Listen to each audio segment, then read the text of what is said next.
Hey, it's JJ Virgin, and welcome to the JJ Virgin Lifestyle Show, where I talk health, beauty, and personal development with some of the coolest people in the world. Plus, I give you tips that you can put into fast action to up-level your health and your life. Now, today's show is actually all about something I used when my son was in the hospital to keep me sane, keep me focused. It really provided the framework for me to be able to do everything that I was doing. And I have an awesome guest. I met him on a panel a couple years ago. His name is Hal Elrod. He is the author of the #1 international best-selling book, The Miracle Morning, The Not-So-Obvious Secret Guaranteed to Transform Your Life. We totally bonded when we met, because I was like, oh my gosh, this is what I used when Grant was in the hospital. It's actually how I've lived my life my entire life. So let me tell you a little bit about Hal, and you'll see why we bonded so much. Hal actually died for 6 minutes at age 20. He's going to tell you all about that pretty crazy story.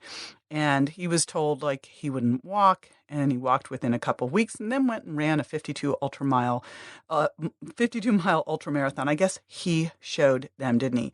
So he bounced back after that to become a Hall of Fame business achiever, an international keynote speaker, and again, the author of The Miracle Morning. So today's guest is Hal Elrod.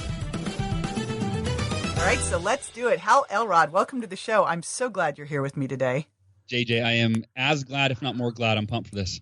I don't know. I'm more glad than you are. So don't get into you're me and my kids have this argument. I'm like, I love you more. No, I love you more. So, It is interesting though, because your story is, of course, one that I can totally relate to with what happened with you. So before we dive into you having created The Miracle Morning, which is something that helped me get through what I went through with my son and his accident, let's just dive into like you dying. I mean, you died for 6 minutes. Like what happened there? Yeah. It's one of those things you think, death is at the end of your life is only going to happen once. My motto became, you only live twice. But when I was 20, I was driving home after giving a speech at a sales conference for my own company. I used to sell Cutco kitchen knives. When I was 19, I started in sales. And a year and a half later, after the speech, I was driving home, and I was in a brand new Ford Mustang. It was, back then that was like the Ferrari for a 20-year-old that I could afford. Yeah, I had one too, just so you know. Did you? Yes, nice, I did. Nice. And that was like my, my dream car in the budget. And I just bought it a few weeks prior, and driving home that night, a man I had never met before got on the freeway in a full-size Chevy truck. Problem was, after he had 2 beers, he was a little inebriated. He got on the freeway going the wrong way, and he was traveling 70 to 80 miles an hour. I was traveling 70 miles an hour. We hit head-on in a head-on collision, and the worst was yet to come. My car spun off the drunk driver, and the car that was just 3 car lengths behind me, they didn't even have time to brake, according to the driver, later interviewed by police. He crashed into my driver's side door, like right into my left arm at 70 miles an hour, and instantly broke 11 bones on the left side of my body, broke my leg in 2 pieces, my pelvis in 3 places, my eye socket was destroyed, my ear was almost taken off, and I bled to death. I was dead for 6 minutes, in a coma for 6 days, and came out of the coma to be told I would never walk again. Had permanent brain damage, suffered all these internal injuries, and just staged a miraculous comeback. 3 weeks later, I took my first step, and the rest is kind of history, as they say. But I basically got back to life as normal, with just a new sense of purpose. Like, I have a responsibility to share this story and what I learned overcoming the adversity with as many people as I can. Gosh, I sit and listen to that, and I think back to, my son who had 13 fractures and multiple brain bleeds in the coma and the aneurysms, and was told he would never wake up, never walk, never talk, Yeah.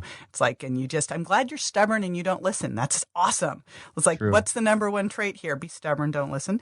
Well, and as a parent now, like I think what you went through, and what when I share my message, I say what my parents went through is, in my opinion, more difficult than what I went through. Oh yeah, no question. I mean, totally agree. You can attest to that. Yeah. And I would have traded places with my son. Yeah, of course. Any minute along the way. It's like, it's just now as a parent, it's like, oh, Yeah. So what's interesting is as I was going through this with my son, and as you know, I was like launching a book. I was all in financially, had to make it work, and I'm financial support for my family, and I'm sitting, bedside with my son in a coma. But what saved me was this routine, this morning routine that I had dialed in. So I saw the Miracle Morning. You and I were actually sitting on a panel together, yeah, and that's how I learned about it. So I was like, oh my gosh. So, what is the Miracle Morning, and like how did this come up?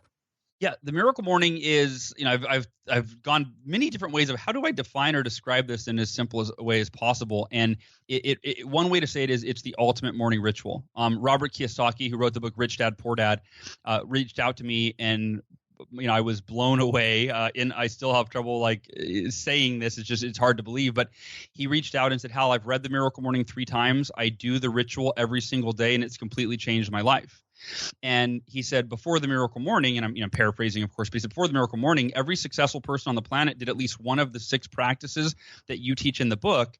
He said, but I had never heard of any human being on the planet that did all 6 of these, ancient, timeless, kind of the most powerful personal development practices in all of humanity. No one was doing all of them, even 2 or 3, let alone all 6. He said, but that's what I do every day, and that's why it's been, such a game changer. And when I wrote the book, I wasn't, like Robert Kiyosaki, I wasn't a best-selling author and worth millions and millions and millions of dollars. It was 2008 when the economy crashed. I was at the lowest point in my life, physically, mentally, emotionally, financially, and it was very organic. This wasn't a book idea. This was when I was at my rock bottom. I just went online and I started Googling, what do the world's most successful people do every day that I'm not doing? And I kept coming across early rising morning rituals, but I went, yeah, I'm not a morning person. Like, what else do they do? There's no way. I'm not getting up any earlier. I get up at 6 a.m. because I have to. I'm not getting up earlier. And after enough time, about an hour or so online and keep researching this and then starting to read articles, and I went, you know what? I've got to overcome my limiting belief that I'm not, and I believe it's the limiting belief that I'm not a morning person. I got to wake up an hour earlier tomorrow, and I'm going to figure out what the world's most successful people do every day that I'm not doing beyond, during that time. And that's where, instead of one practice for that hour, like meditating for an hour or reading for an hour or journaling for an hour or visualizing or exercising or, I thought, what if I did all of it? What if I did it all? And within 2 months, I doubled my income, committed to run a 52-mile ultra marathon when I had never run a single mile in my life, and went from being depressed because of my economic crash to just fired up. And that is the essence of the Miracle Morning, is waking up every morning, not when you have to, but dedicating time to your personal development so that you can become the person that you need to be to create the success that you want in every area of your life. And whether you're at rock bottom like I was, or you're a best-selling author worth $80 million like Robert Kiyosaki was when he discovered the Miracle Morning, or anywhere in between, it really is the universally applicable foundation, I believe, for taking our lives to the next level. So I think back, because this is parallel, Hal. Like, I have people I put on the virgin diet and they go, oh, but I can't give up my cheese, right? And so I'm listening to this going, now I'm a morning person. I've always been a morning person, and morning's my favorite time of day, and I guard it. Like, don't get into my morning. Don't get like the crappy email. Do not come in until I've framed my day. I totally get that. But I've worked with some literally rock stars and a lot of Broadway stars, and they're late night people. So what do you say to the person who's like, oh no, I'm not a morning person. Can I do that at 4 p.m? What do you say to them? Yeah. So there are a couple of responses to it. And the first is that I'll actually share, I was asked this question, or a similar question, last year on an interview. They said, what percentage of, because now there's literally hundreds of thousands of people do the Miracle Morning every day. They said, what percentage of that community, of your Miracle Morning community, were already morning people like JJ Virgin, right? So this was easy. They just were like, oh, cool, I'll do something different, And what percentage of them had never in their lives been a morning person? They're a night owl, et cetera, et cetera. And I didn't know the answer to the question. So I surveyed tens of thousands of our members and of the community, and 72% said they had never been a morning person. Wow, that is and big. I was blown away. I mean, That's it's a total game changer. And I thought it was going to be a small percentage. It was 72%. And so what I would say is, if it worked for them, it would work for you. And probably the most important chapter in the book is called the 5-step snooze-proof wake-up strategy. And it's these 5 simple steps that you can do when you're half asleep, because that's what happens when the alarm goes off, and that you do the night before to prepare.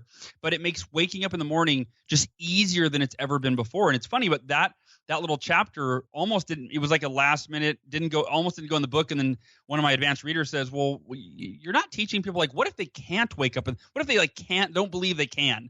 And so I just made this little chapter on, like, here's how to hack your ritual. Move the alarm clock across the room is probably the big one, because if your alarm clock is within arm's reach, I don't care who you are, your discipline is at a minimum. When the alarm goes off, you're going to reach over and hit the snooze button every time. But if you have to get up out of bed, walk across the room, you're already starting the day with purpose. You're out of bed, walk over, brush your teeth, wash your face. Now it's much easier to stay awake. So there's a couple kind of tips out of those 5 steps. But that's it, is that if any other human being can do something, I believe one of the most important beliefs that we have to adopt in our life in every area is that if another human being has done it, that's evidence that we can do it too. And don't you think part of it too is because you hear this resistance in anything, whether it's changing your diet or starting exercise or getting up earlier, and they're like, I can't, all these walls come up. Yeah. And then you think, all right, why are you doing this? And you said, like, you did this, and within what did you say? 2 months, you doubled your income. I mean, I think if you tie it back to, all right, I'm doing this because so that these things can happen, and anchor it in and give yourself a time frame. I know, honestly, had I not had a morning routine where I got up, and one of my big things every morning is get up, see, my alarm clock is coffee. So nice. It's like a little bulletproof, and I'm a happy girl, but get up and then, sit there. And boy, when your son's in the hospital, it's like, what am I grateful for? I'm like, okay, well, he's alive today, so, it helps so much to have that routine. And once you get into it, you're fine. It's just like once you get gluten out of your diet, you're fine, but you have to go through it. So you have to have that anchor. Now, what about, you said something about night, because my next thing is, okay, you got the miracle morning. Is there anything that you find that you do at night that supports the next morning? Yeah. So I don't have a really elaborate evening ritual. Some because some you're people not have, a woman. There you go. All right, that's fair. So my evening ritual, I play with the kids and then I wind down and go to bed. But what I do, no eye cream and all that nonsense for exactly. you. Yeah. What I do, hey, I'm starting to. People are starting to notice. They're like, you don't look so young anymore. I know, but guys look sexier as they get older. It's just not fair. Anyway, but that's a whole nother conversation. So let's go back to you at night. So for me. I always say that a miracle morning starts the night before, because if you're making that commitment, that decision in those first few seconds, the alarm's going off. Like I said, our willpower is at the lowest at that time. So there's something that I created. I call these the bedtime affirmations, and it's a 1-page affirmation that I wrote when I was doing my own miracle morning, and it's basically kind of before you go to bed, you're setting your intention for how you're going to wake up. And here's the way that I like to think about it. Did you celebrate Christmas as a kid growing up? Yes. Okay. So, and if someone's listening and they're like, well, we didn't celebrate Christmas. Okay. Think of a vacation, or the first day of summer, or the first day of school. If you were still young enough to be excited to go to school, was it hard, JJ, to wake up Christmas morning? Never. I know. And this is what I realized is that it wasn't, I deconstructed what are the mornings when it's not hard to wake up. The mornings when it's not hard to wake up is when we have something we're looking forward to. We have clarity over what we're going to do the moment we wake up. As a kid, you're going to run into the other room and check under the tree, right? We have clarity over what we're going to do, and we're excited about what we're going to do when the day starts. And I realized that I could create that intention, recreate that energy and excitement every single day of my life, rather than let it be determined on, well, if I have something exciting in my schedule tomorrow, then I'll be excited. I go, well, why don't I go to sleep every day and realize that when the alarm goes off in the morning, that is the greatest gift. Like, what greater gift? And for us to sit there and hit the snooze button and say, nah, I know I say I want to create an extraordinary life, but I'd rather lay here for, 9 more minutes unconscious, and 9 more minutes unconscious, and 9 more minutes unconscious. So that really is the part for me, is the night before, setting the intentions so that when the alarm goes off, you've already visualized, you've thought about, you've decided how you're going to feel when the alarm, when it goes off. So when it goes off, your first thought in the morning is almost always your last thought before you went to bed. So those affirmations for me set the tone. So it's crazy what has happened with this book. I mean, it's not a book. Now it's like this whole movement. And like I'm sure, like I look at it and I go, gosh, this is so cool. Of course I have envy. Now I wanted, like, I was like going, I should have created the Miracle Morning, darn it. It's You're so, like, I was doing it I a was long like, time. it's so, but it's so awesome because it's such a positive thing and such a simple thing to get people to do. So what's next? Like, what's the big future of the Miracle Morning movement as it is now? Yeah, it's. I mean, there's so many things, but I'll say this: this summer we came together a few months ago, and we had the first ever Miracle Morning Co-Creation Summit, and it was interesting in that it wasn't an event where people were paying to come and learn a bunch of stuff. They were actually coming. It was 200 people, I think 180, that had had their lives so profoundly impacted by the Miracle Morning. They were coming to co-create the future of the movement. So meaning rather than just ask myself, which most entrepreneurs we go, well, let me set my 10-year vision. I thought, why not tap into the collective wisdom of these 200 practitioners and say, what do you think the future could be? And what they came up with was, I mean, ending bullying, ending the divorce, like how the Miracle Morning could literally, the tagline or the mission statement that came out of the event was elevating the consciousness of humanity one morning at a time. Let's get it in every Oh school. my gosh, that's so good. Yeah, so that's it. So that's Wow. the future, and we're doing it through Miracle Morning movie and books and events and everything that we can. Yay. And I'm totally behind this. I love what you're doing. And I'm going to ask you one more question, but you can only pick one thing. It can't be a thing like my morning routine. Okay. Okay. So you're going to have to get specific. If you, the one thing you do every day that makes the biggest difference in your life. And I ask you this because you could have an easy answer here, but don't take the easier out. Yeah, no, I'll share with you. The one thing is doing something every day that brings me joy. And it's something that as an entrepreneur, there's not enough hours in the day. So we work. And for me, I take a 2-hour break in the middle of the day and I go wakeboarding or I go play basketball, those are two activities that bring me a ton of joy. I'm completely present in the moment, not thinking about anything else while I'm doing those activities. And so for me, I think we should do something every day that we don't have to do, but that we give ourselves the gift that brings us joy, that allows us to be present and disconnect from work. That's been the biggest game changer for me. Awesome. I'm always concerned when I ask people what they do for fun and they look at you like what? Define fun. They're like, I work. My work is fun. Yeah, it's like, I was stop there before. Me too. All right. So thank you so much for joining me today. Now, someone wants to learn more, Hal, where should they go? Miraclemorning.com is the hub. That's the best place to go. Well, doesn't that make sense? Miraclemorning.com. Go there, join the movement. Now, after the break, I'm going to be answering a listener's question, so stay with me.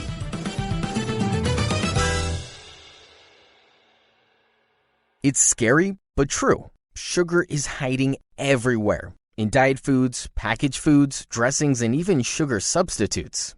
It's not about cutting out all sugar. It's knowing which sugars to choose and which to lose. What if you could drop 7 hidden sugars, lose up to 10 pounds in just 2 weeks? JJ Virgin will show you how with a simple 4-step plan to cut cravings and rev up your metabolism to lose fat fast and forever. Visit jjvirgin.com/books and order the Sugar Impact Diet. You can shed up to 10 pounds in 2 weeks. Visit jjvirgin.com/books. Welcome back. This is the time where I answer our listener's question. And today's question is about fitness.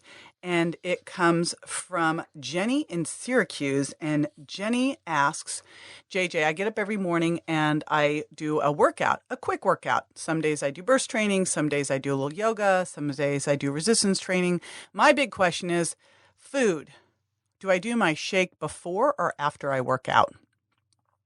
All right, this is kind of one of those age-old debates in the fitness world, and there's never really any one simple answer. So here's what I would tell you. It really depends on how quickly you're going to work out and how your energy is when you work out. If you find that without a little food, you can't work out hard because it's all about intensity when you're doing burst training and resistance training. If you find that your workouts are suffering because you need a little bit of food, then what I would do is make the shake and have half before and half after. But if you feel great, you can have a cup of coffee. I do my straight bulletproof actually without the butter, maybe a little MCT oil, and go into a workout. If you're great doing that, because a little bit of coffee with a little MCT oil could be amazing for energy during the workout, and then you eat afterwards. That's preferred in my book, but but only if you can still get that same level of intensity during the workout. And again, the best way to follow a workout is to use one of my shakes. And I would highly recommend the paleo-inspired shake because it's concentrated bone broth. And so you're getting great bioavailable protein and collagen. It's the perfect workout recovery shake. Now, if you'd like to submit a question, just go to jjvirgin.com/ask, and you can leave a voicemail for me. I can't wait to hear from you. And one more way I'd love to hear from you, I would so appreciate it if you could jump on Stitcher or iTunes and leave a review for me. It helps a bunch. And be sure to subscribe and share the show with your friends. This is JJ Virgin signing off and reminding you to live courageously. Show up, step up. You're stronger than you think.